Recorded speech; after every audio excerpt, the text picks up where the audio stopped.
Hey guys, so I installed a all-in-one cooler, a 120 ml radiator in my PC.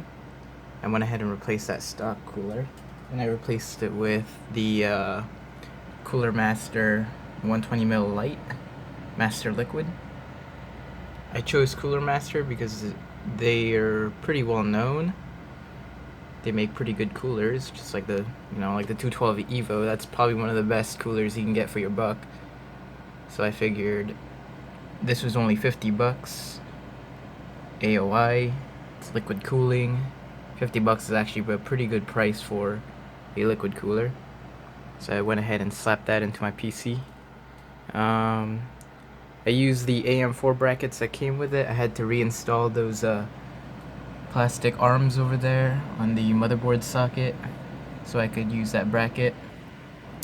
Installing this itself was actually pretty difficult because I originally wanted it as a front-mounted radiator, but as you can see, none of the screw holes actually lined up with the radiator, and none of the screws were actually long enough to have these mounts usable, so I couldn't mount it up to the front. And the case specifications say that this case was able to mount a 240 millimeter radiator, but as I found out when I tried to mount my AOI up in that screw hole over here, this mounting place right up here, these wires actually were in the way of this the covers on the radiator, so I wasn't able to squeeze that up there. And I didn't want to mount it down here because my graphics card was too long and it would actually bump up against the radiator, so I wasn't even able to mount fans on there. So I went ahead and mounted it as a exhaust using a push-pull config, and it turned out alright. This isn't the best place to mount a radiator because it's pretty much pulling all the warm air out of your case and through the radiator, so you're not gonna get the coolest temperatures. But I have top fans up there set up as an intake to help negate that, drawing some cool air into the case. But not the best way to mount this, mainly because this graphics card actually expels a ton of hot air. This 3-fan GTX 1080 gigabyte wind force, and it heats up pretty quickly in here.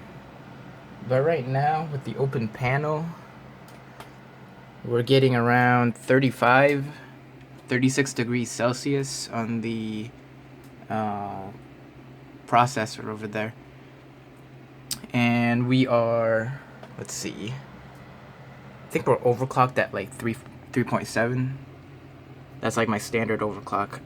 With this headroom, I should be able to push it up to maybe around 3.9. I'm not sure about 4 gigahertz. But right now, 3.7 is actually a pretty good spot to be in my opinion, since that's the standard turbo. The standard turbo boost goes up to 3.7, so I figured overclocking it to 3.7 would be a good place to start. And it's holding pretty cool, much better than the stock cooler in my opinion. Well, actually, no, it is better than the stock cooler because I had it overclocked to 3.7 and it would hover around 40 degrees Celsius, 44 degrees Celsius. And that's actually pretty hot, in my opinion, for an idle clock. So yeah, there it is, my 120 millimeter all-in-one cooler by Cooler Master. You can probably find this on Newegg for around 50 bucks, maybe even lower if it's on sale. All in all, so far it's not a bad cooler, though I am running the push-pull config, which isn't standard to this particular cooler. When you get this cooler, it only includes one fan. I went ahead and went up to my local computer store, and they actually had a Cooler Master fan in stock. That was a static pressure fan, of course, and it was perfect for a for like a push-pull config. So I went ahead and picked that up, and it's doing a fairly good job so far. But it's all liquid cooled now. Looks nice. I like this tubing right here. It gives it like a high-tech feel. I don't know, just me, I guess. But that's it for today. I'll see you guys later.